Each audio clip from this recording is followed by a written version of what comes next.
Any more thoughts on it at the moment, or meet the councillor? I mean, I did share my suggestion is that perhaps, you know, the whole idea behind it is that we engage with as many members of the public as we possibly can, and people from, you know, all over. And I feel like maybe something we could try is having a different venue, somewhere where there is already a large number of community members, and somewhere like Berry's Community Cafe, where everybody in there are part of the community, the staff, the volunteers. It's always full of people, and you know, there would always be someone that would want to engage with the councillors in some way. And even if the cafe was empty, which it never is, the volunteers and staff, they all live locally within Bude-Stratton, and they would, you know, be more than happy to engage with them. So that was one of my suggestions, is that actually, you know, where it is just as important as when it is, because we need to be able to engage, and maybe sit in somewhere for an hour and no one come in, to sitting in a community venue that is full of members of the community there to engage with you would be really beneficial. So that was my suggestion, but we'll put it on the agenda for Councillor Dudley. Can I just counter that one, in as much as that, if you have it in a venue, like you say, which is a great venue, but it's a certain sector of society, you could also have one in the Brendel Arms or the Tree Inn or something, which is another sector of society. So once you go down and lock it into a certain sector of society, it's not a true representation of what people feel. That's all I'm saying. Thanks for Jennings. Do you think we ought to have those stab vests? I don't know. You should. Well, yeah, so I'm not going out without one. Hopefully we won't come to that. Councillor Sullivan. Just for reassurance, there's been no concerns about safety at the King's Arms. Lack of attendance. You haven't drunk the beer then? The coffee's The good. beer, no. Mr. Barrett. Just stay there. Yeah. As regards to this item, meet the councillor, in my experience, I think it is essential.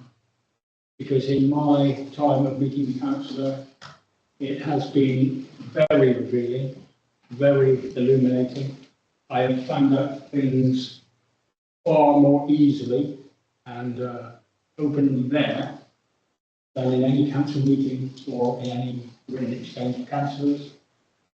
And it's much faster to find out things by speaking to councillors direct than any exchange of emails. I think the frankness of the exchange, I think, has been really, really useful. So, as a member of the public, I definitely support you. Is there any reason why it can't be held in different places then? Well, so far please everybody. it's held either at Castle or the King's Arms in Stratton, but there is absolutely no reason to have a think about it. Well, you know. Yeah, no, it's a valid point. Was through the chair, it was held at Rosie's in Crooklets for a while. Yes, I think that was before I came on the council. But yes, we will have it as an agenda item, so if you'd like to start thinking about it, we shall move on for now. To note any reports from Cornwall councillors? Hey. Only me. So I've got just a few items. Probably the most interesting one, Peter and I both attended, and I think you were both there as well, actually. There's 20-mile-an-hour rollout briefing. Last week? Was it last week? Yes. Yes, I think it would be fair to say we were a bit disappointed by the limitations of the scheme they're trying to roll out, which we hadn't quite appreciated beforehand. Which means that some of the areas we'd identified as being a priority are probably not eligible for this scheme, although we're still in a discussion with them about that. I think I'm hoping we managed to convince them that we really did need to look seriously at Stratton, from the sort of old part of Stratton up to the hospital, as an area that should be included, because that wasn't on their list. And also the Crescent, I think we discussed that quite a bit as well. I think there was better news for parts of Kilcampton and Morwenstow, But the areas that I've had most complaints about, which are Coast View and the Stratton Road and the A39 by Stratton School, it sounds as though they won't be included, which is a bit unfortunate. Why? There will be a consultation on this, which will come to you, which will probably explain it better than I can do. But the gist of this scheme is they only have a funding allocation to change the signage, basically.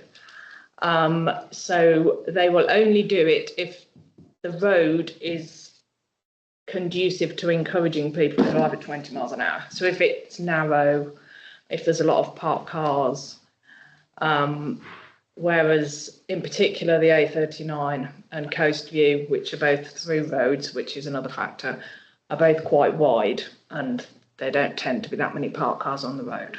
So Most of the farmers struggle to get a 50 mile an hour, 30 mile an hour there anyway.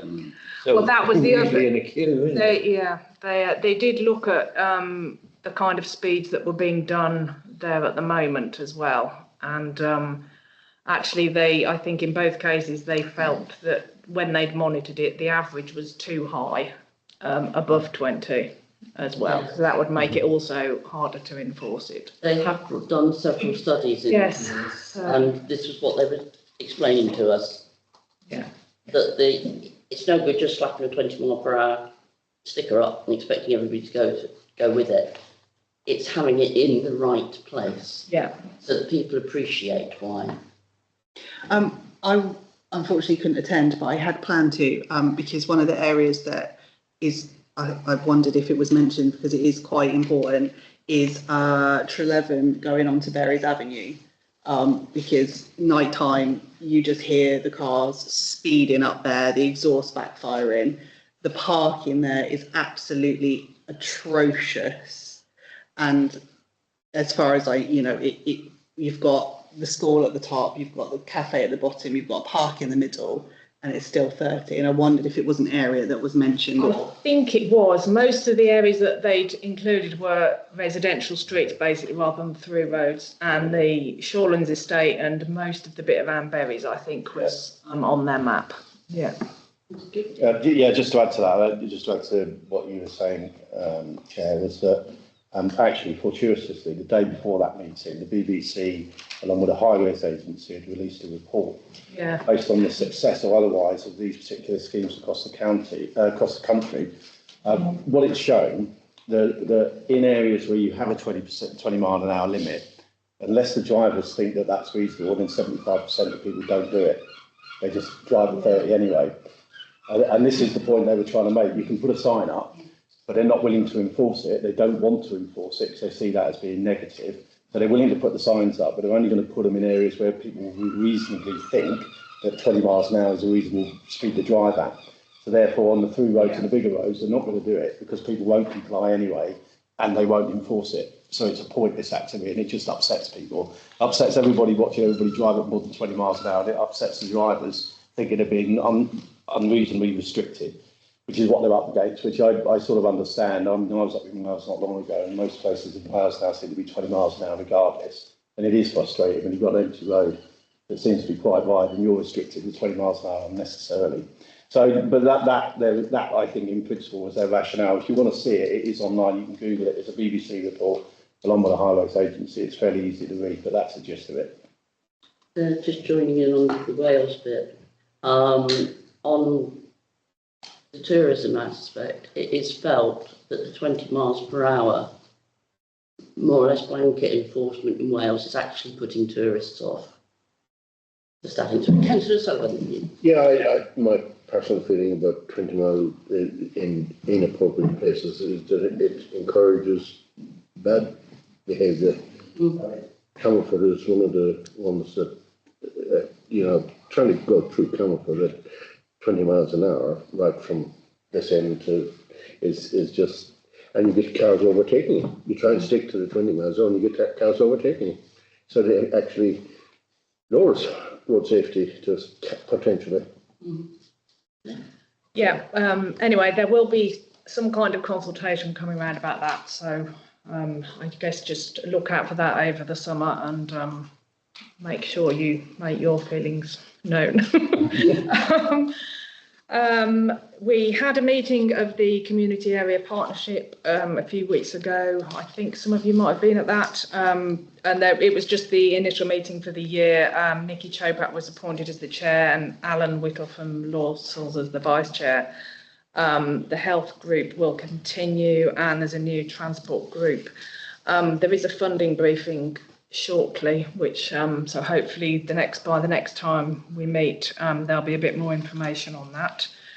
And sticking on the funding theme, you may have seen in the press over the last week, there's some concern about what might or might not be replacing the Shared Prosperity Fund as far as Cornwall is concerned. But again, I think that at the moment, it's just not looking very good, but we're all hopeful that there will be some more announcements. On a very local matter, I've been told that work has started finally on replacing the roof of the garages at St Peter's Road in Stratton, which I think you've had some complaints about. It blew off last December and has still not been replaced.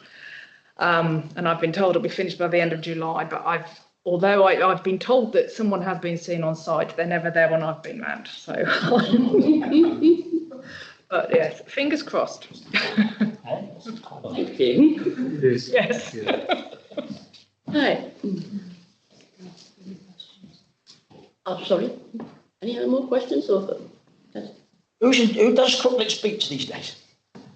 Is it your bit of ground or is it in Peter's bit of It ground? depends. Well, yeah, that's what I'm The asking. dividing line is the stream. Yeah. You're going to ask about the footbridge. I'm having polite conversations with the people down there in Cornwall Council about the bridge. Yeah. And they're going to be starting on the 14th of July. Yes, I know. I did raise Yeah, this. so they'll be working in about the busiest time of Bude's holiday season. Cornwall Council once again.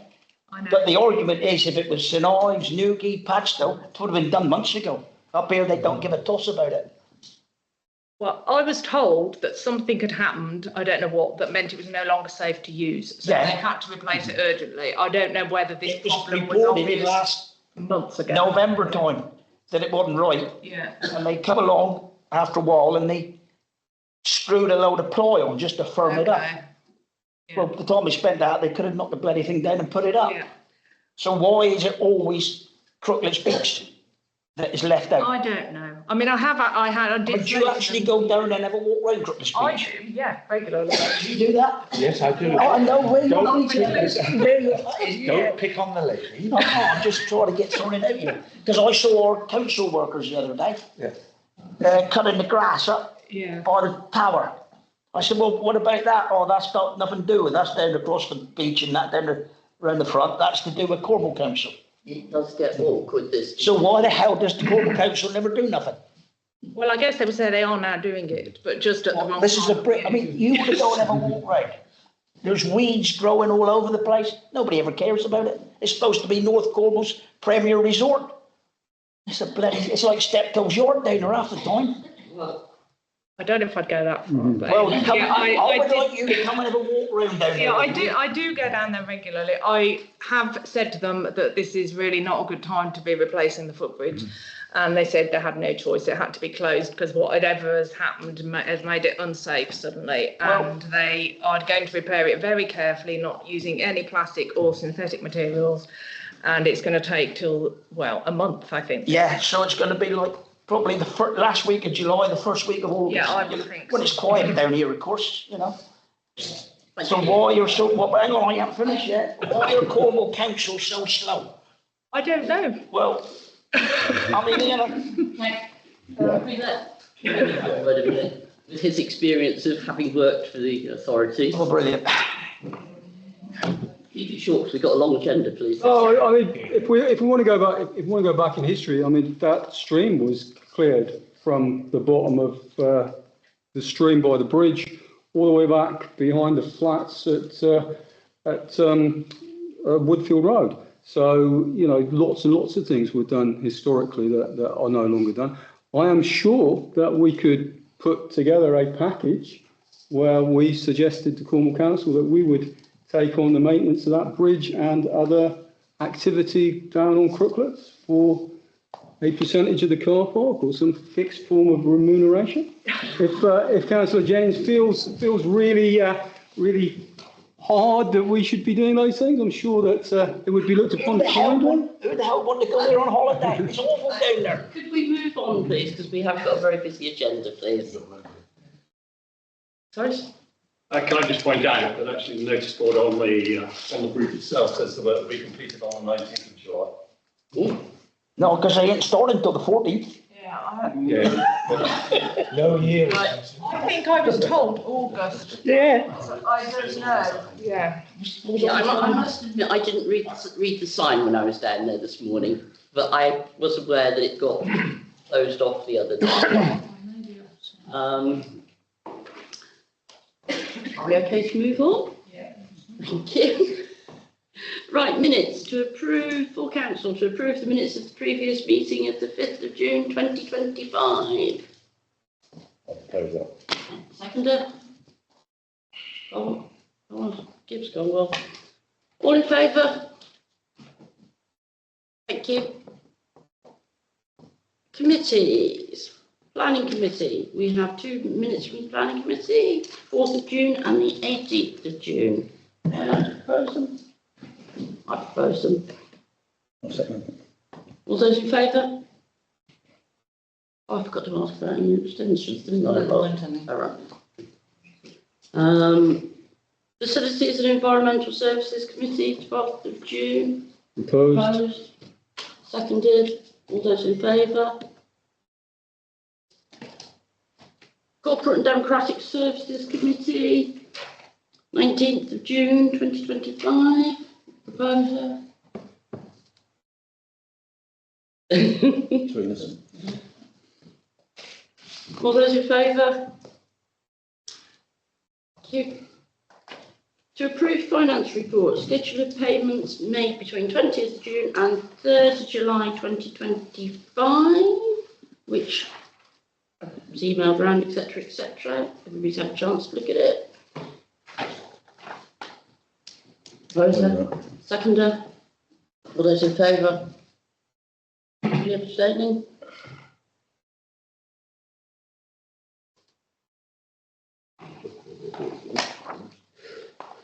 Schedule of payments to be made on 4th of July 2025. Opposed? Seconded. All those in favour? Anybody against? Anybody abstaining?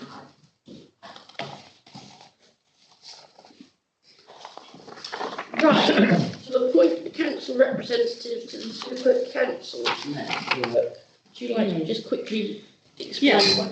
Okay, so we were invited to attend this forum network like fairly recently.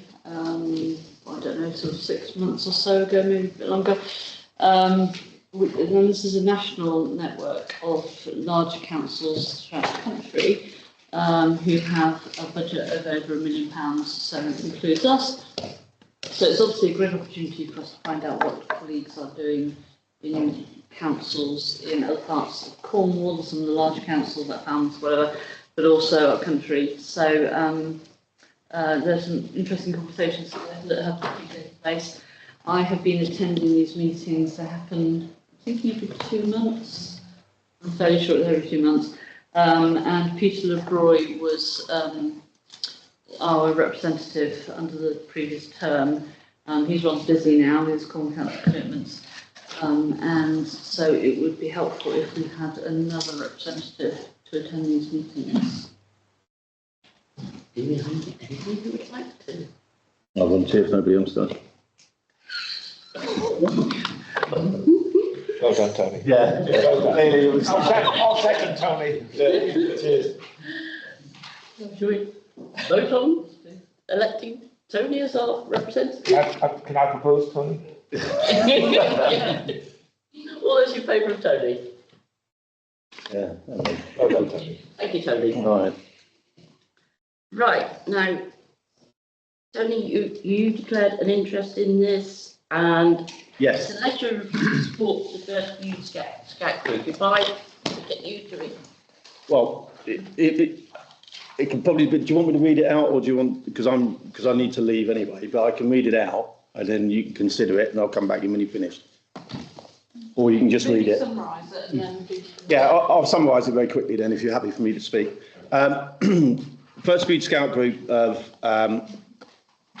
been leasing a property from Cornwall Council over on the canal now for, so I don't know, it's got to be 30 years or more, Chris. It's got to be at least 30 years, isn't it? And it was co-owned effectively, or co-leased by the town band and the Scouts. They've been there for some time. That building's been derelict now for at least 10 years, if not longer, and it's unusable. And it's certainly not usable as a Scout hut. What we've done is been storing our equipment in there until fairly recently, but it's now become so bad that what we've had to do is buy a container. We've actually got a container on the site and had to take the equipment out. You can imagine we've got a lot of equipment, scouting equipment, thousands of pounds worth of equipment, tents, cookers, you name it. And it was slowly but surely just being damaged, eaten by rats and just unviable. So we've been looking for a new location for quite some time. On the Shorelands estate, there is a piece of S106 land which has been designated for community use. It was part of the original 106 for the development of the site. Been speaking to Cornwall Council now for about a year about this already, and about allocating of that site to the Scout Group to build a hut, on the basis that, principally it's for Scouts, but equally it could be made for community use as well. As part of that work, we engaged with a group of postgraduate architects at St Petro's College, and they've done about 6 months of pro bono work for us to work up a design and the work necessary really to apply for planning permission. What we will need to do is employ a certified architect to certify those plans so that we can apply for planning permission.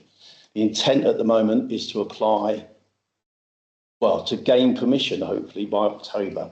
That's the deal with Cornwall Council. Cornwall Council want us off that land as quickly as possible because they've already got a developer who's desperate to go and build some more really expensive flats on it.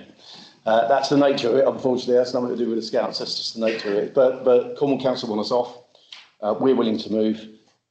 We need planning permission. The only way we're going to do that is by getting some money. So what we've done is applied for a Community Capacity Fund grant to meet those costs. One of the conditions of that they've asked for is approval, basically, or support at least, for what we're doing from the council. And that's the reason for this is. So having said that, I'm going to leave. Unless there's any specific questions that you want to ask. Am I allowed to ask where the piece of land is? Yeah, so when you drive onto the Shorelands estate, you go past Lidl, so if you're driving on, that's on the left, isn't it? Yeah. And just as you go around the bend, just before that, you've got this sort of piazza area, and just as you go around the bend, there's a fenced off area. People use it for dog walking and stuff like that at the moment. It's there. Yeah. So that's most people are not aware, but that is the designated 106 land for community use. Yeah. A small plot. Yeah. Yeah, if I could just say, so Tony just used the word approval, but you didn't really mean that. Specifically, this is to request a letter for you to agree to us providing a letter of support. It's not quite the same thing. Which we have done for several other things. Yeah. It's a very worthy whatever you would put it under, I think. I'm in favour of a letter of support from this council to whoever, It's a great idea, much needed. I'll second that.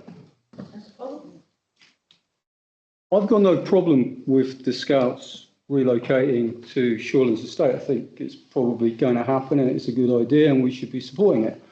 But if the Scouts moving to Shorelands estate facilitates the sale and the redevelopment of that land down by the canal for commercial property, old people's flats, etc., then I do have a big problem with it.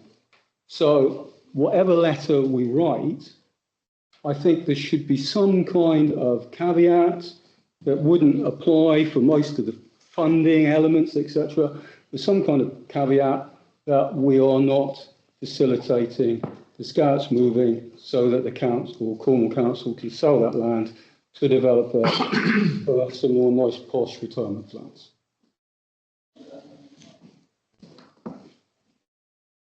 So, we can adjust my proposal. I completely Yeah. sympathise with Cornwall, but we can't, it's irrelevant. Well, it's not really irrelevant. What we say. Yeah. No, It's on a floodplain. Yeah, there are planning issues, maybe, but Cornwall Council owns the site. Yes. yeah. So and I say I sympathise with your sentiment, but Yeah. we have this all the time, at planning. There's no, we can't stop it. No, unfortunately. So what's being asked here is for support. I don't think we should muddy the water but dragging in issues that are not relevant to the leopard. Sorry, no apologies. Sorry, my apologies. Why couldn't Cornwall Council put some money towards this scout job if they want to sell that off for X millions or whatever? Why can't they put some contribution towards it? I think this is But yeah. and from the community capacity fund. Yes. So they're going to tap into that fund. Well, this is what the Scouts are hoping to do. So we have a proposal on the table that we do send a letter, put together a letter of support. I've already seconded. Yeah, so all in favour? Okay, thank you. Can I just ask one other question? What happened about the ground that was supposed to be the other side of the dentist? And I know we're going back now. Yes. That was That was a band room, wasn't it? I thought it was something. It was a multi-use. Well, Tony might know. There have been ideas put in that land opposite the dentist is for affordable housing. I spoke to Ollie Monks when he was in charge of housing. I was just talking to Peter Bruin now, because he's got the housing now. Here, is it? The land, Oh, but he's got an email. the land opposite the dentist was allocated. Yeah, I think it was originally, and again, it's a long story, but it involves all sorts of people, and it didn't progress. I think you may be right. I think Cornwall Council are trying to do something in relation to develop that land, but I'm not sure there's any specific decision been made. They are aware of it, because it's the same chap I'm talking to in relation to this, so they do know, but I don't know what. No, I had a site meeting there with Ollie Monks some time ago about looking at it as affordable housing development. But he's no longer in charge of housing. Councillor Roy is, so I asked Councillor Roy. I've asked about that recently and was told that there were no plans at the moment, but yeah. Yeah. But, yeah. It's going to be good for butterflies for a few years yet. Yes, I think probably. Moving on, we're on to number 9, Hill Valley Trail. Councillor Sullivan, would you like to say something about this? I did see your post earlier today on Facebook. Yeah. With a brief update. Can I just first check that the dispensation that was approved at the last C&D meeting is valid for this? Thank you. Just to be sure that I stay on the right side of the road. So yes, the first thing I want to say is that I was very pleasantly surprised. Well, I wasn't surprised, but I was very touched by the support of the C&D committee when the grant application was discussed. So thank you very much for that, councillors who were involved. It's been quite a busy week with the Hill Valley Trail. Actually, as you mentioned today, we got word that the Cornwall Nature Fund has approved our grant for requesting £5,000 towards our crowdfunder, which has significantly boosted it. There is a little way to go.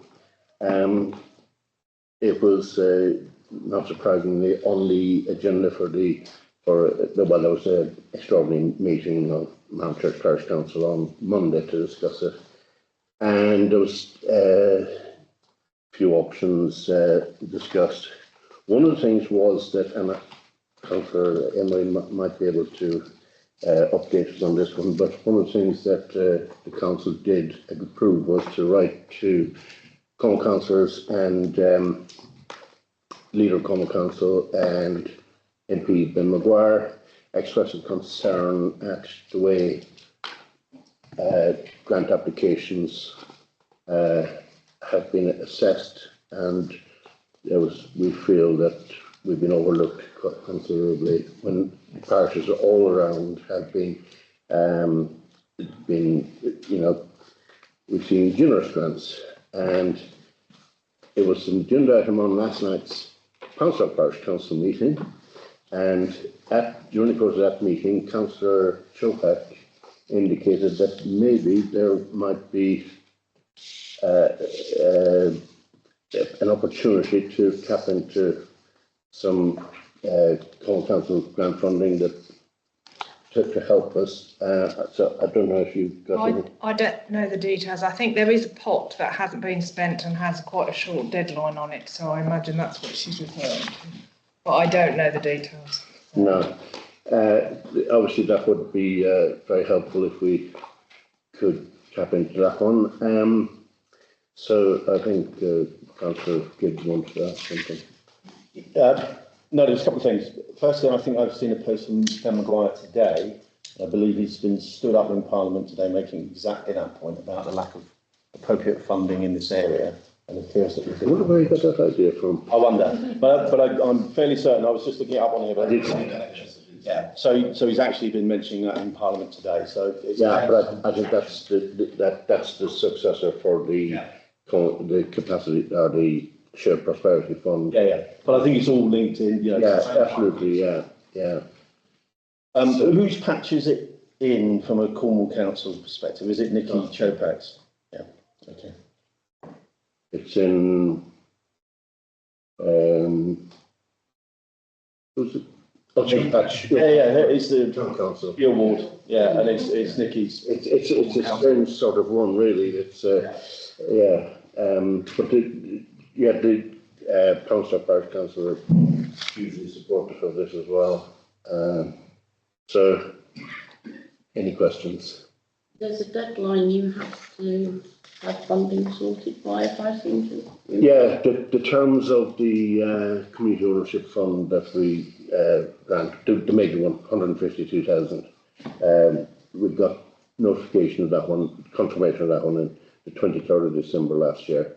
So we got 12 months to spend to complete it, but with legal stuff and transfer and all that, so realistically we've got to have this in place. We've certainly got to have the funding in place by the end of September. Right. And how much more do you need to raise? Just out of interest. Let's see, there's 15. About which, we've got about 20. So there's 18 to go. Do you have any questions? Could you elucidate the trail so that the general public knows exactly what you're talking about? Does anybody not know what anybody? A lot of people won't know, not in depth. Okay, it's area of ground at the bottom of Pinch Hill. It's more Marn Church really, but it is actually in Bude-Stratton parish. It's established by the Grills family about 20 odd years ago. It's area of woodland and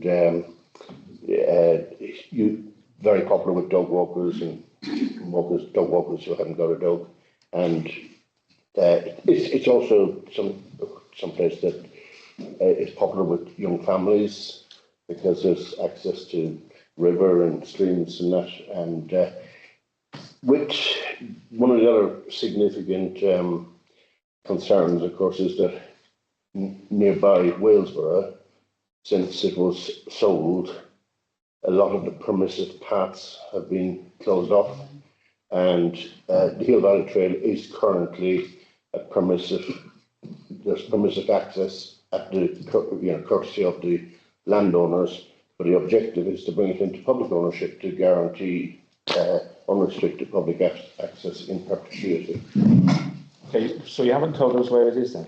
I did. I said you have to know where Pinch Hill is for a start. Can we get up a map? No. Can I just say something? Yeah. There's a really good video of it. It's beautiful on Facebook. I can't remember what it's called. Yeah, this, I'm surprised that nobody knows this. Well, the trouble is, see, if you're deeply involved with it, you know exactly where it is, but the Joe public, for start, Pinch Hill, never heard of it, you know, that kind of thing. Well, it's in Mount. Yes, I know. I know where it is. You've just been provocative, haven't you? No, I just want people to know where it is. It's that flat piece of land. Well, does anyone want to know, is anybody unclear as to where it is? What about the railway line? Me. I might have to also put myself up as someone who doesn't know where Pinch Hill is. Yeah, so Right, Pinch Hill, okay, where do you live?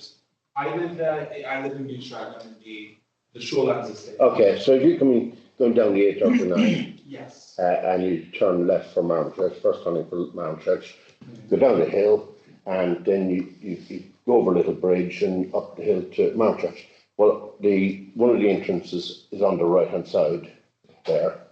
The other entrance is if you keep going on the A39 and take the second turning for Mount Church, and then take left again onto the old Heel Road, go up there a little bit, it's on the right-hand side.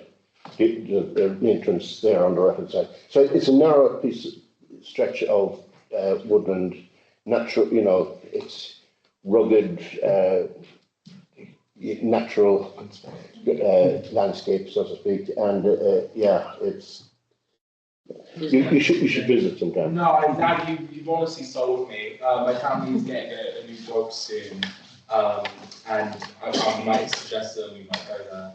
Yeah, I'd love to be able to charge you for the use of it, but no, I just because You do promote it as a dog walker. yes, yeah, it is very popular with dog walkers, but not. It shouldn't be viewed just as a place to exercise dogs. It is a pleasant walk. that's called view. Yeah, That's called view. Yeah. what is it? Spicy dogs. Right. Yeah. Should we move on? Well, moving on. That's where Angry lives. I suspect the deadlines are fast approaching, so I suspect you councillors may want to be updated again shortly.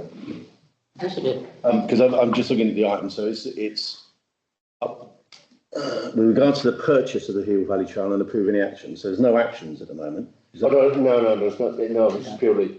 Well, I was going to suggest that I think that maybe if councillors felt it appropriate to raise awareness with public representatives, because I think public representatives are already fairly well aware, and hopefully we will get positive.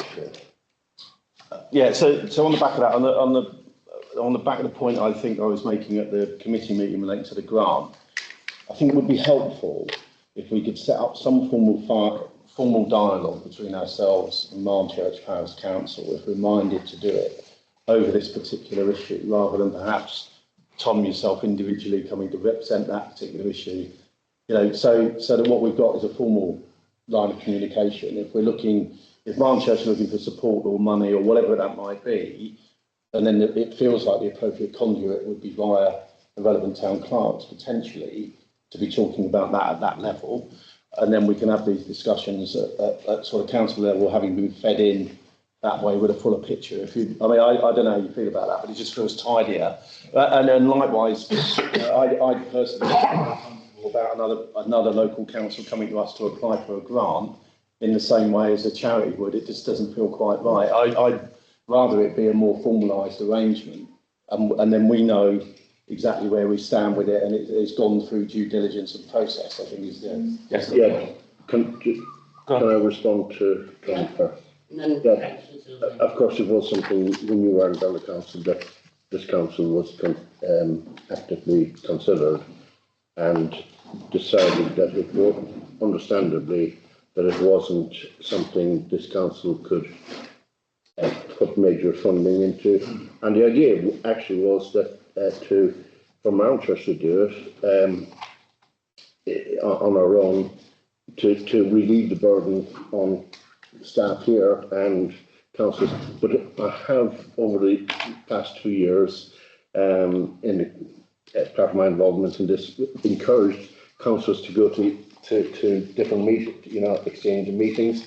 In fact, I suggested to the Mounters Parish Councils, asked if anybody would like to come along here tonight to rather than listening to me bumbling on, and, seriously not. In order to stop him bubbling on, Madam Chairman, could I suggest that, as Tony is inferring, that we look at this, sensibly and discuss it, and if they need funding, then we source from our reserves some funding which is obviously good for everybody. Yeah, I'm blown away, but that's not what, we're not actually looking for funding at the moment. We recognise because. Right, okay, but yeah, fine, thank you. Councillor Cole. Yeah, when this was first brought up, as Tom alluded to, there was a lot of concern about staff bandwidth, and one of the reasons why it wasn't done in this more formal manner, one of the reasons why Manchester Council has run with the ball on this and done extremely well, if I may say so, is because it wasn't deemed that there was the officer bandwidth to get significantly involved. Now, I don't know if that has changed, and if it hasn't, I would be reluctant to kind of offer sort of formal assistance that we didn't really have the capacity to deliver. Is this possibly more a matter for C&D to discuss about formalities of it, and then if necessary bring it back to full council? Yes, we could do that. I mean, I think the other thing worth mentioning is that we discussed the funding, as Councillor Sullivan mentioned previously, and decided that the council didn't want to make a big investment because of the limitation of the budget at the time. But as Councillor Gibbs, given that there's now been a grant allocated, that I'm quite happy to speak to the clerk and perhaps we just have a conversation so that we're sort of joined up in terms of the communication regarding. But talking obviously with you as well. Yeah, I mean, one of the reasons, dare I say, why I felt very strongly that Manchester should take it on was that there was perhaps, and I'll put this as delicately as I possibly can, there was possibly a lack of understanding of the sensitivities around negotiating with the current owners that was appreciated in Manchester, but possibly not at this council. Yeah. So that we prioritised constructive relationship with the owners. When you propose that, or we have to just do it? Yeah, I think we need to clarify what we are proposing. I don't want to now become overly involved, particularly as Manchester taking the lead on this, but I'm happy to have a dialogue with the clerk, because I haven't really been that involved. And given that there is now has been financial commitment, perhaps we can just be a bit more linked in together, that's all. So can I just make a proposal to wrap that up? So I think the proposal would be that in light of the current funding situation, that we would propose that our town clerk reaches out formally to, or contacts Barnchurch town clerk to establish a dialogue, just so that we can understand exactly what the situation is. Fine. Is that fine? Yeah, I second that. All those in favour?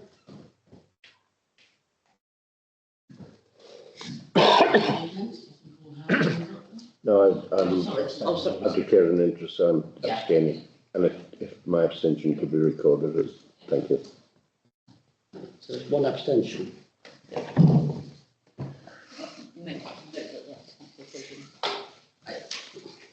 To consider extending the lease for Bude Croquet Club and approve any associated actions. This is about the actual lease for Bude Croquet Club. There is an overview on it that Bude Croquet Club would like the lease to be extended to a 25-30-year lease to reflect their commitment to the club and the desire to keep improving it. Bude-Stratton Town Council has asked a full council meeting in September to consider several requests from Bude Council Club. While resolutions were made on the other aspects, no firm outcome was recorded relating to the lease extension request. So what we're looking at here tonight is the lease extension request. They would like to, they have 8 years left on their current lease. They have spent quite a bit of money already improving the drainage up there. It was interesting having a look in the trenches that they'd had dug.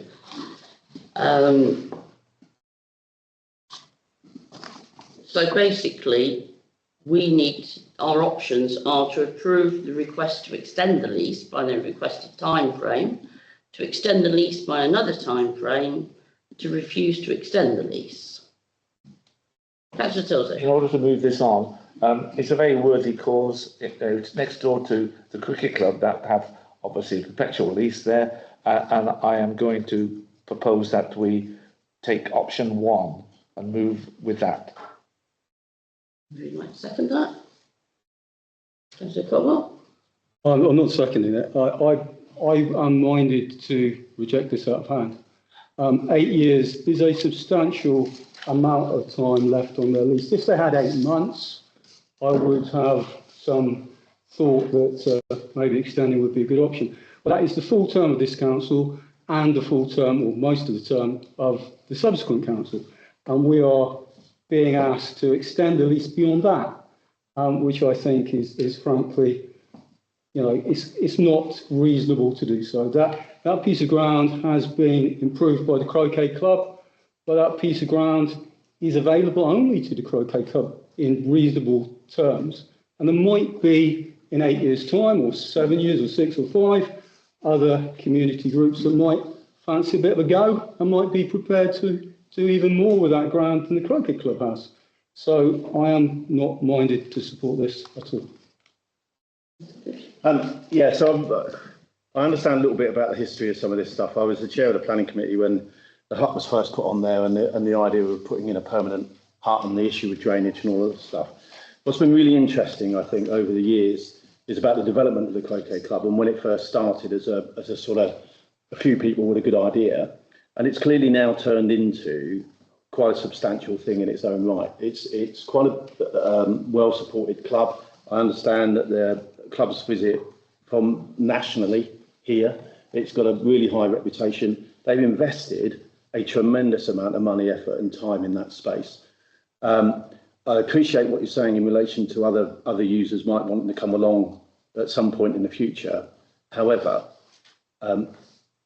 there's a lot of work goes into running a croquet pitch in a very specific way, just like it is in a bowls club. You wouldn't suggest that a bowls club invests 30 years of their time creating a bowls club and then handing it over to a tennis court. It just wouldn't happen. It's not reasonable. And as far as I understand, the Croquet Club have been excellent tenants ever since they've been there. They've always paid. There's never been any problem. And they're providing what I believe to be a valuable community asset that's not easily available elsewhere. We have a golden opportunity here as a council to support a well-run, well-funded and well-organised community asset. And I see no reason why we shouldn't do it.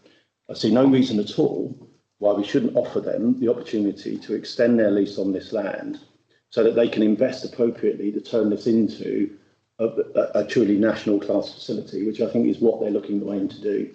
The other thing for us, of course, it solves the problem. We don't have to, if they're doing it, running it, paying for it, and we're satisfied with it, it means we don't have to worry about it. So it's an asset to us rather than a liability, and it's an asset to the community. And I think that if they're prepared to invest the time, effort, money and energy in it, I see no reason why we shouldn't be allowing them to do it. But it just seems unnecessarily difficult to suggest that somebody else might come along in the future and stop them doing what they want to do for no other reason apart from the fact we can. I just don't get it. The other thing I think, and I've been thinking about this quite a lot, and I've spoken to Fiona a bit about it as well, and I think there's a bigger issue in play here as well for the future. Clearly, what they want to do is develop some form of hut that gives them a better status than what they do now, which is part of what this conversation is about, providing a permanent facility on the Downs. We all know that's difficult. However, there is a permanent facility on the Downs that they could use right now, and it's the pitch and putt building. Right now, we've gone round and round this, I don't know how many times, about the Croquet Club using this pitch and putt building. It seems to me that a sensible solution with all of this is just give the lease, the asset to the Croquet Club for a reasonable amount of money. They run it, they organise it, they manage it. Job done. Problem solved. And I think it would enable them to grow beyond their capability at the moment. It will provide another really good asset for people in the local area that aren't able to perhaps do the other sort of sports that's available. And it would be us supporting that activity. And I see no reason why we shouldn't be doing it. I'll just add in there, on the original land registry documents, the original map, it is a table tennis and croquet club there. And it was set up well over 100 years ago.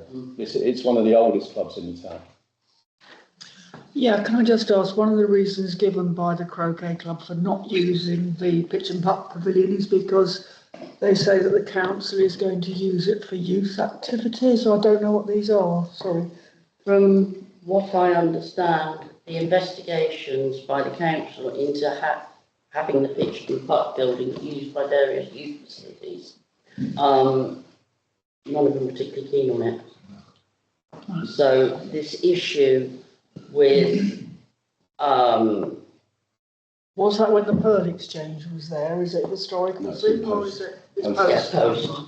Take you to be involved in this. It was the original idea was that we were going to create some sort of mini park house for young people to use, and the pitch and putt building was put forward as an option, but realistically it's too small for what we had envisioned, and speaking to other groups it would be too small for them to use. So it's unfortunate, but that was the outcome. So it could be shared then? Yeah. Well, or whatever. I mean, could I suggest, I think there's two slightly separate issues. We've got the issue of the lease right now, but I also think there's another conversation to have about the long-term future of the pitch and putt building as a whole and what it's used for, and this council's engagement with whoever it might be and what the future of pitch and putt might be. I think it'd be worth doing an investigation into the viability of running a pitch and putt facility anyway, what that means to us as a council, what it costs us, what the liability is, and what the potential future of that might be. But I think that's the next step on from this in relation, because it's difficult. But I do think the two things are co-joined. But at the moment, we're only being at the moment we are actually looking into extending the lease, and we have three options: to approve the request to extend the lease by the requested time frame, to extend the lease by another time frame, to refuse to extend the lease. Sorry, my head was down. I didn't know who had their hand up first. I'll stop there. Right. Yeah. The problem with an 8-year lease, I mean, you can't draw down grants from parent bodies. You've got to be well over 8 years, to draw down meaningful grants. So that could be another reason why they want to extend, the lease. I was just going to second Councillor Tills's proposal. What a fine chap. He's starting to give on the You two mates again? If we're going to have a wider discussion about that area, including the pitch and putt pavilion and the pitch and putt itself, the actual ground of the pitch and putt itself, then extending this lease now makes no sense to me. It makes even less sense to give the croquet club, in effect, a kind of ongoing lease over that area, in the same way that the cricket club pitch out on a big chunk of some of these downs for peppercorn rent. So if we're going to have a discussion, a wider discussion, I would suggest that we also knock this into the wider discussion. Right back to the croquet club saying, we're not going to make a decision about this now, we're just going to have a good look at this whole area and we'll get back to you. I don't know if, probably very few members around the table at the moment will know how the croquet club started off. But this town council actually made them, pardon the pun, jump through hoops for everything they've done. They've worked so hard up there, and I feel that the council at the time didn't really help them at all. Right, Mr. Sun? Very cool. And they really are excellent tenants, would you call them?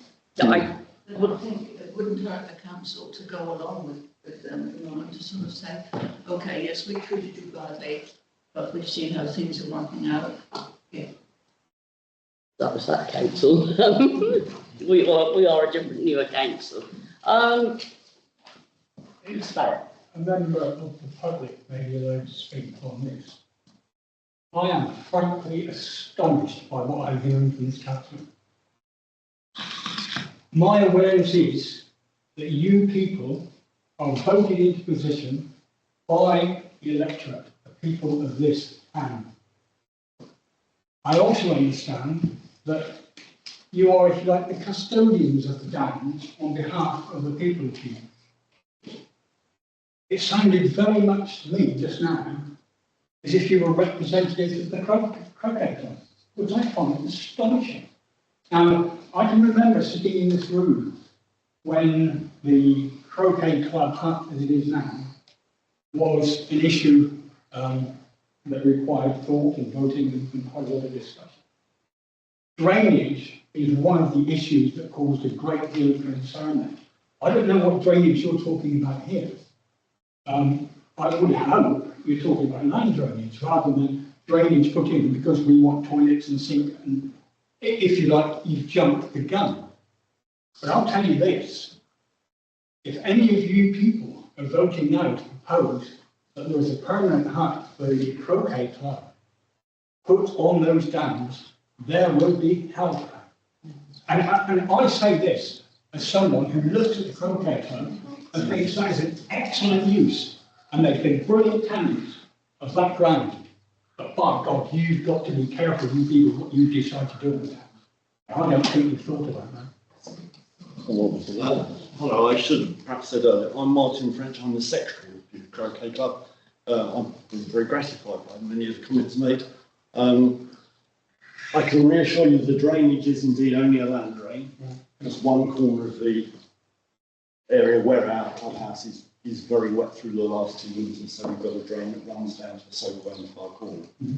And that's all it's intended to be. At the time, it was September last year when we asked, we came to the council with a request to do reconnecting to services, water, gas, water, electricity and drainage. We were very unclear what the future of the pitch and putt building would be, and therefore what would the future of our access to those toilets will be. I've been reassured since then that the council does have an intention to continue to allow us to use those toilets in the pitch and putt building, which are fine from our point of view.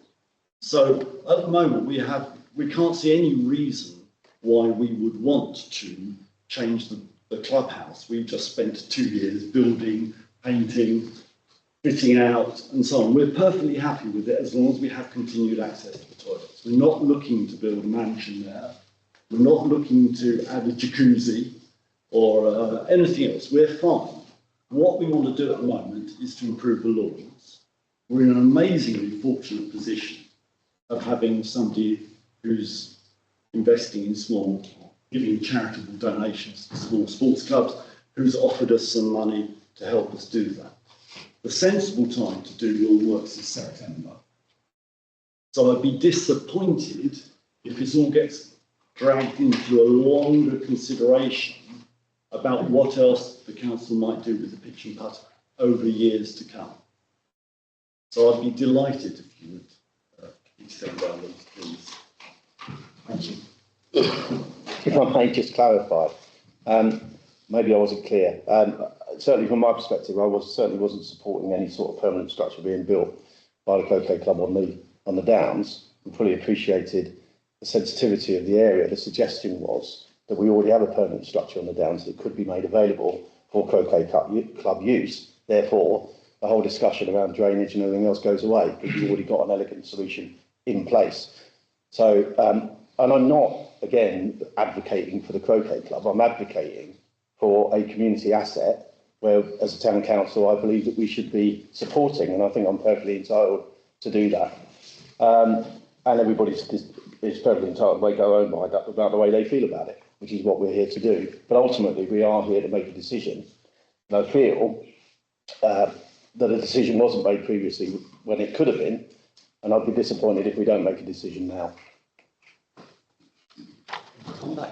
Councillor Councillor Tilsley. I've already put a proposal on the table for number 1. So that which I've seconded. Yes. And so can I propose that we move to the vote? Yeah. Could we vote on option 1? The only problem is 25 to 30 years. So, I'll still be alive. Will you be playing croquet then?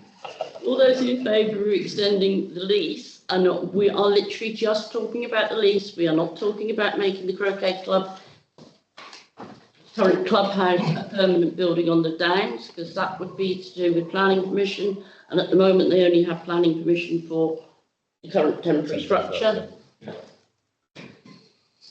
So Can I just clarify that we're voting on a proposal to accept option one? We're not voting on a series of Purely options. extending no, the just lease.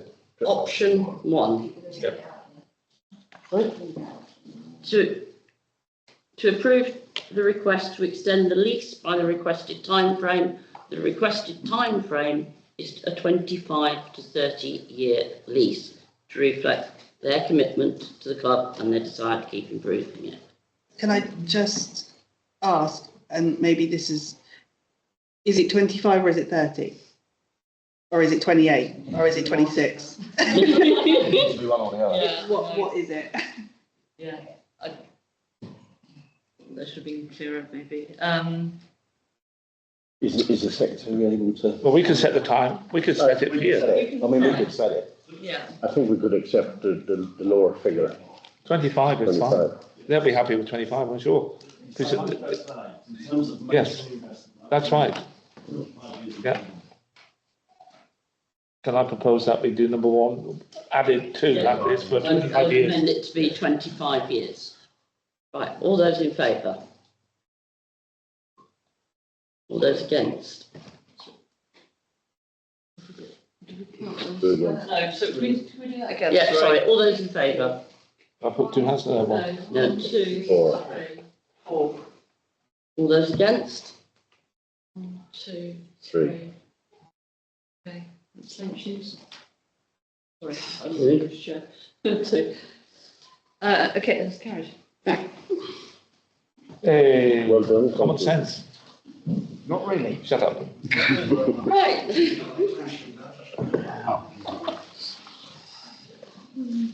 Moving on to the next issue. Consider a request for a Ukrainian flag to be flown from the castle flagpole during the 8th August Ukrainian Festival. There is a little bit of background to this. I understand that they are putting on in the castle grounds a Ukrainian Day festival. It is for one day only, and it is for that festival. Can I ask who the they are? The Ukrainian people. Well, I don't know, it could be, well, I know it's not the Friends of Beauty people. Yeah. His request, and I don't. I don't think it's Putin anyway. It's definitely not Putin. Organisers of the festival. Yeah, I would presume it is the organiser of the festival from when I spoke to Ian Salton about this yesterday, the day before. Yeah, I take on board your comments earlier on. And I had the same concerns because the Parker Centre is the kind of political hub of this council. The castle is more the cultural hub, but I've been reassured that this is cultural rather than political. So if there was some other country or organisation having a cultural event for one day, it's common to fly their flag. So that's as regard the flying of the Ukrainian flag from the Parkhouse Centre is a separate issue. But as regards for me, it's acceptable for one day cultural event. Yes, come on. Do you have any in mind that you would object to? There could be limits, couldn't I think we would have to come before full council again. Yes, that's That's fine. why this is on the table, because our flag policy states. Yeah, that's why I've asked you to have another look at it. Right. Yeah, but to reassure you that this is just for one event, and like has been explained, It will be flown from the castle, won't it? a request for another event would have to come before the council as well, so. I should review your policy. That's, Make it yeah. clear. Because I'm not sure that there'll be much appetite for that. Yeah, we're not getting into flag gate. No. This is the request for one day only to fly the Ukrainian flag from the castle flagpole to support their festival. Councillor Colwell. We have been bitten by flags, and I'm sure nobody wants to revisit it. But one thing that it has taught me is it's a very powerful thing to fly a flag, and it is a very powerful thing to refuse to fly a flag. Now, I don't think that anyone around this table has a good reason to refuse to fly the Ukrainian flag. The only people that would be against that would be people that were believing Ukraine to be some sort of province of Russia. So, as far as I am concerned, it is a legitimate use of the castle lawn by a cultural organisation. They want to fly a flag that shows what it's all about, that culture of Ukraine is being celebrated there. And for us to refuse to fly that because of some sort of fear of a backlash, or that we're somehow not a sort of bold enough council to take that step is, I think, foolish. So for one day, I am minded to accept. Here.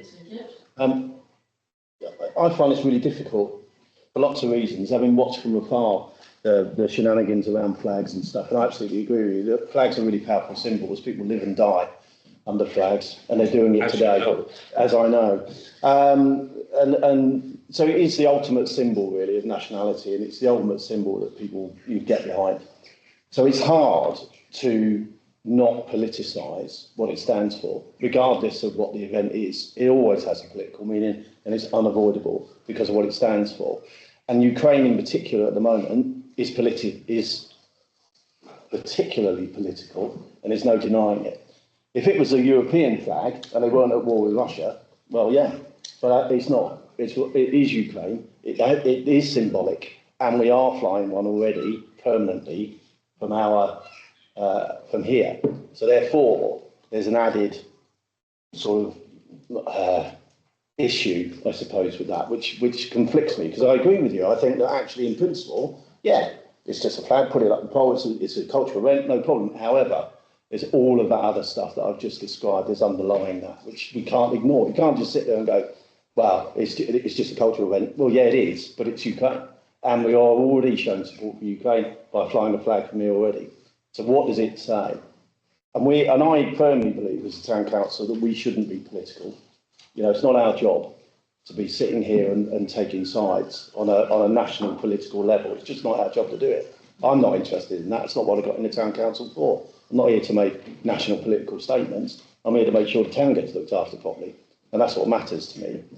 So I find this really difficult. I don't know where I sit with it one way or the other, but I'm inclined to, say, well, if you say, well, we haven't got a good reason to do it, not do it, I'm not entirely sure we've got a good reason to do it either, for exactly the reasons I've tried to describe. So, but I am slightly conflicted about it.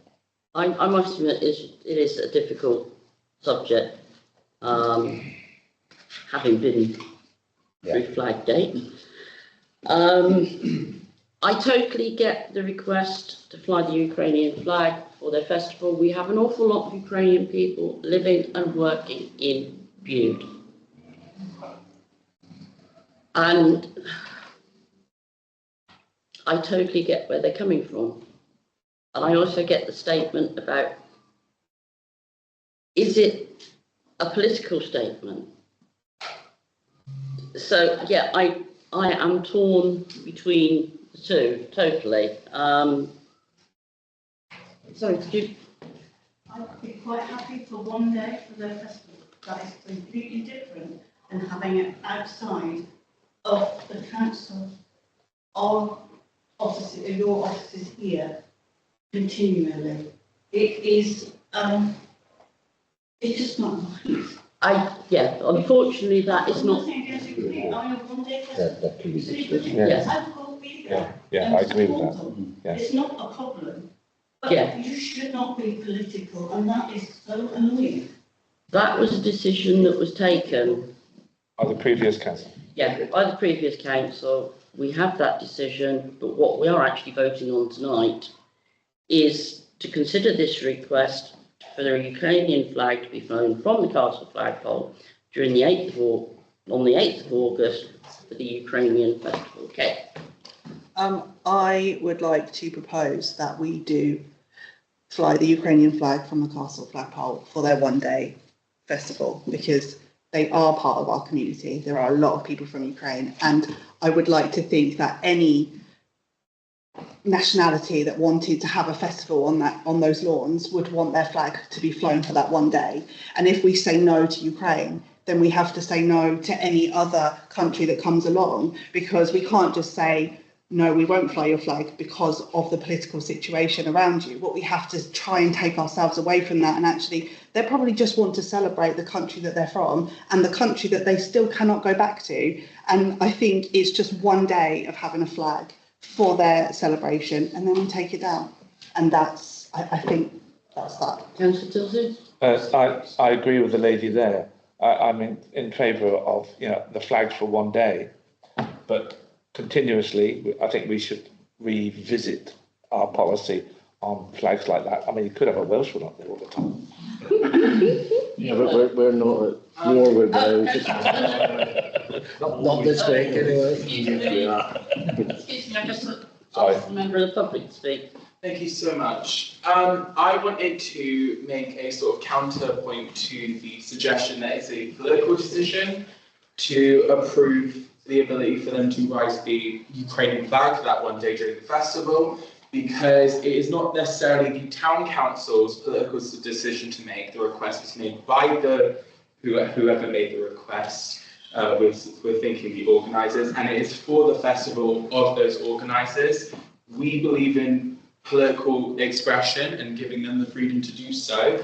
It's not necessarily us advocating for Ukraine to say that we allow them to have that flag raised up, because it is their request, which is why I would urge you guys to approve the raising of the flag for that festival. It is an emotive subject. Could we please vote on it? I'll second Councillor. Right. All those in favour? You convinced me. All those against? Any abstainers? No. Never a dull moment. Right, moving on to item 12. Going. Yes, I can. Oh, we'll see. To receive items of correspondence from the clerk. Thank you. I don't have very much, only to reiterate really the email I circulated earlier today from the Environment Agency in relation to the future viewed plans for a park and ride in town. So it's all happened rather quickly, and so this information has only just come to us in the last 24 hours. And I know that there will be communications. I think there already are. Some comms have already gone out to the general public, so people will be aware of this. But it is due to start operating on the 19th of July. So this will happen very quickly. And it is a trial, unlike potentially other parts of the county. So there will be more comms on that. 19th of July seems to be the month that everything happens. The Crooklets Bridge will be fixed by then. So Will it help? Definitely August. I've checked my email. It is. Could I just ask if I think it's possibly because there might be other items that take a while on tonight's agenda, but could the issue of reports from new councillors or committee chairs be reinstated into the agenda, please? Because as you know, there's issues we discussed at the planning committee yesterday, which. Oh, sorry. Is that possible? yes, Yeah. Yeah, that is the point about not having new councillors in position at the moment. Yeah, okay. yeah. Because there's certainly issues relating to planning. Put that on the next agenda. Thank you. Right. Move Yeah, if those of you who haven't seen it, you Tourist Board are also put out communication about the Park and Ride scheme, etc. So it's definitely, it would be interesting to see what happens. Right, to consider applications for co-option to Bude-Stratton Town Council. The procedure for this evening will be by voting slip. We have all had the papers from the prospective councillors. Good. Keep going. Well, I've got two lots of them here. Right, as we elected the mayor by casting our vote on pieces of paper, we will do the same process. So, So we have 7 candidates. You've all previously received the nomination forms that have been sent in. I don't know everybody, but I imagine there are some candidates in the room. I know some have said that they aren't able to attend this evening. So we've got 7 candidates for 3 spaces. I suggest that we don't ask each of the candidates to speak because it's going to take quite a long time. But if the chair is content, then perhaps if individual councillors have questions for any particular candidates, then they could raise those, and then we can vote afterwards. And I can take you through that process in a minute. Councillor Sullivan, what say? Yeah, I was going to ask if the candidates were going to be allowed to introduce themselves. Well, that's really the discussion, but yeah, how many people we've got here? Right? It does seem, for those who can't be here tonight, it does seem a bit unfair that people can introduce themselves. I think it's a bit unfair on the people who have taken the trouble. Well, it is. Well, they might decide, having listened, they might not want to join.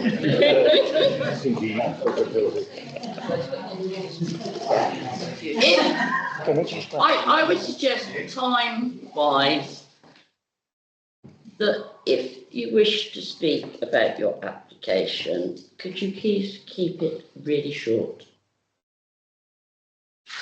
If I could just. No, Councillor Jennings a minute, quickly. Are we allowed to vote against anybody?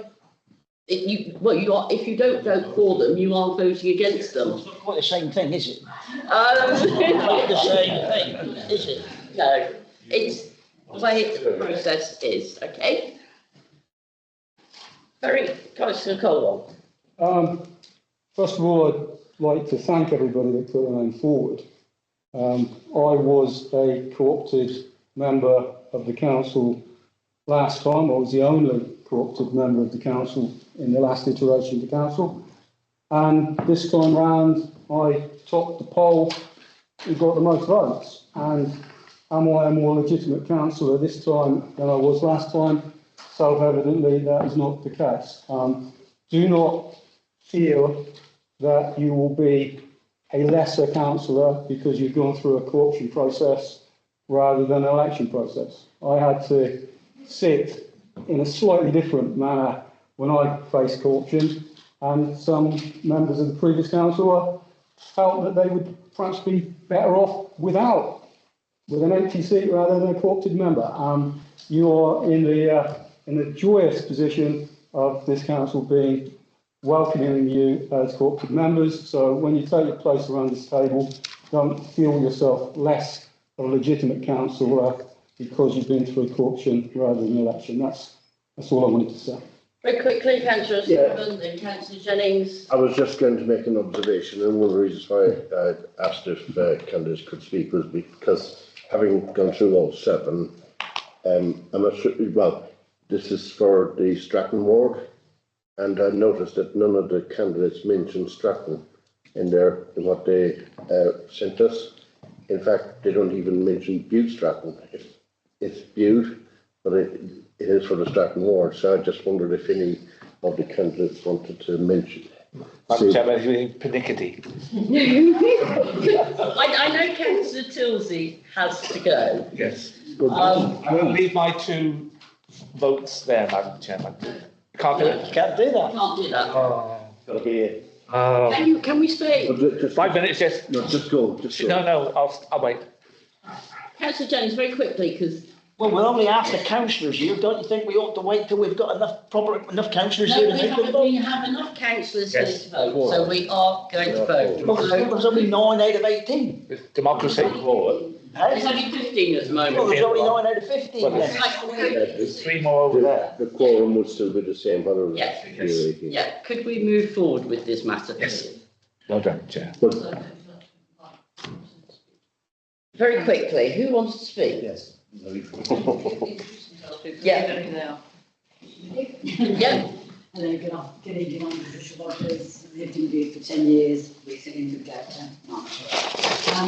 I'll be very brief, I've put some things down, you've touched on quite a few of the things that are my observations of wanting to get involved in, but one of the things I really need to do is I want to understand the workings of Bude-Stratton Town Council. As they allow me to support the council and importantly serve the residents with addressing the existing issues, which are quite a few, I've listened to over the last 2 years, 5 in YouTube, which has been very good. And I want to promote and champion the new initiatives, the new ideas that come to this town. I love this town. I wish I'd moved in 50 years ago because it's alive, it's got wonderful people, the town team do amazing things, and I was delighted to hear about Park and Ride tonight because it was one of the things I wanted to push forward. Yeah. You know, it's just one of the things I'm passionate about. Yeah, I think that came across in your. I just want to be really quick. My name's Mark Simons, so that I am that one on that candidate sheet. I have lived here since I was 3 weeks old, and I had also taken a brief part to go to university, but aside from that, I've been here my whole life. I love it here. I believe in the people here. I have huge faith that we can create a better community where we're actually talking with our fellow person rather than sort of sitting alone in the car traffic jam. Thank you. Sorry, I haven't anything to add other than what you've seen in my notes, but I'm Jeff Armstrong, and if you look for me, I'll be much appreciated. Right, shall we get cracking with? No, sorry. My name's Chris Member. Again, I have nothing to add to my notes that you've already seen around. So I look forward to hearing the result. Just to introduce yourself. Go on. I'm Lee Sampson, and I've been with you most of my time, pretty much. And I've really enjoyed my time with you, and I think it's about time I put some time back into it. You look like your grandpa. Yeah. Yeah. Right. Okay, right. We're going to go to the first round of voting. There will inevitably be several rounds because we will be voting. How would you like us to do it? Just with the numbers? Hang on. Right, so if you could vote. Thinking about, so we'll do one. Yeah, yes, one at a time. So, okay, so if you could vote for your favourite person, please. Here are the names. It's okay if you either put the name or the number, and we will then count them up, and the person who has the fewest votes will then be eliminated, if you like, and then we will go to the next round. It's the same way we did it when we voted in the I know. So make your mind up. Who is your favourite person out of this list? I vote for them now. I've got my top. Don't count them if they're in ink. Who said? That's why you've got pens. Pencil. You don't ever use a pen. The number or the name? If it's easier just with a number, that's fine. Okay, that's fine, right. Right. What do you keep heads?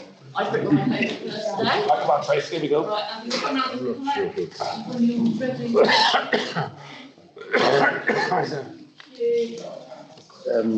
Can you come? Oh, get on with it, only one. Are we putting numbers? One number. You just use a number, Tommy, don't confuse yourself. Difficult part, just a number. Okay, okay. Just put 3. Right, this is the nerve-wracking bit now. Life's so hard. I think we know all this stuff, and now I've forgotten. Trouble is I've forgotten.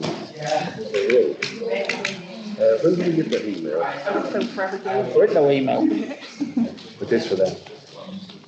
Sleepless night. I think you got this. No. You didn't get all this, did you? Email. So, yeah. Everything goes, everything. Well, as well then. I'll have to make it. That email, yes. Yeah, you get it on Or yours, please. No. What are you doing? Just follow, I've crossed the ones we don't want, all right? Oh, okay, and that's the whole other one. Yeah, well, all bar one. All that one. That means you tick those. How many vacancies have you got? Eh? 3. Yeah. Surely it should be 3, go for 3. Yeah, well, that would have done, it would have been done all in one day. Yeah, I did. I'm sorry, I had. And it's easy these days, you only got to look on. Yeah, I did. For the lowest to drop out, isn't it? It all depends who gets knocked out, doesn't it? Yeah. Well, no, this way it's only getting. They're gonna, They put it out there. when it come last, then you've got to do it all again until you end up at So everybody voted for the same person. Exactly. In this Yeah, and they'll go, Why would you go to the second round? is out of the next round. And then you vote all again, with for 6. How would you miss more from That ain't gonna happen. I was left The one we agreed with. Yeah. Yeah. No, I didn't agree with him. I couldn't imagine. How you did the math? I mean, this one here. That was Lee, not Matt. And the woman who did, she didn't go for it. No. If he goes through that, if 5 people voted for 3. Ladies and gentlemen, Okay. Councillor Jennings, listening please. It's him. You don't understand it. The results are, there was 1 vote for Mr. Sibley, 2 votes for Mrs. Rogers, 2 votes for Mrs. Simmons, and 4 votes for Mr. Sampson. There were no votes for the other 3 candidates. So I'm afraid that those 3 candidates have not been successful. We're going to proceed with 1 more round of voting. So you can now vote for Mr. Simmons, number 1, Mrs. Rogers, number 2, Mr. Sampson, number 4, or Mr. Sibley, number 1. Hang on, is that Mr. Hang on, there's something wrong. Yeah. Sorry. Sorry, what? So, Excuse me, Mr. Sampson's number 3, Yeah. Yes. So is it not number 4? 4, 5 and 7 that aren't Stick. not? Stick 4, 5 and 7 are not, yeah, so Right. those could be, Can we stick to the original numbers? So if you are voting for a person, use that original number by it or their name if you want to be totally clear. Could you remind me which numbers have been? 1, 2, 3, Right. and 6 4, 4, 5 and 7. 7. have been eliminated. Yes. 5 and 7. Right. we're just doing 1 again, aren't we? Just Picking 1. All right, just give me a minute, no pressure. You can only get all right, see, this is the point. Right. Yeah. It's too. Okay? It is, You should have voted for 3. No. Not the most. You should have Very well. yes. It's just 3 votes. instead of doing it 3 times. There, same as last time. He's written down who he's not voting for. No, he hadn't. Give them my phone number. I shall read later. At midnight. That's yours. Well, in theory, it'll be the same You again. didn't get every breed this because he's run. Probably, because it's going to be the same, isn't it?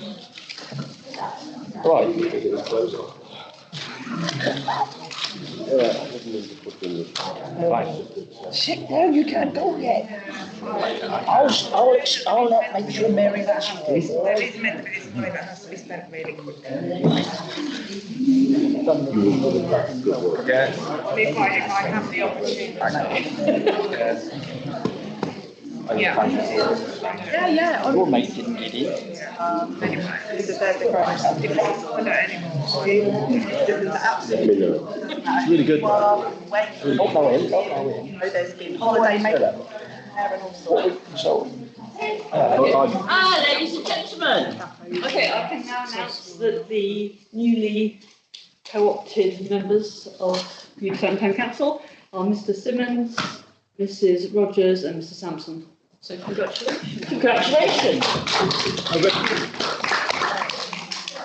A little of the floor. Right, I shall cancel. Yeah. Yes. so who's who? Those who've just been co-opted on need to speak to Tatiana afterwards. So we have Mrs. Simon, Sorry, I've got that. Mrs. Rogers and Mr. Sampson. Congratulations to you, the three of you. Well done. We look forward to you engaging with us at the next council, because you haven't signed the papers yet. You need to sign the papers. Thank you, Councillor Silsey, for staying. Thank you, madam. Right. Where is she left to read it? Or is it salad? Right.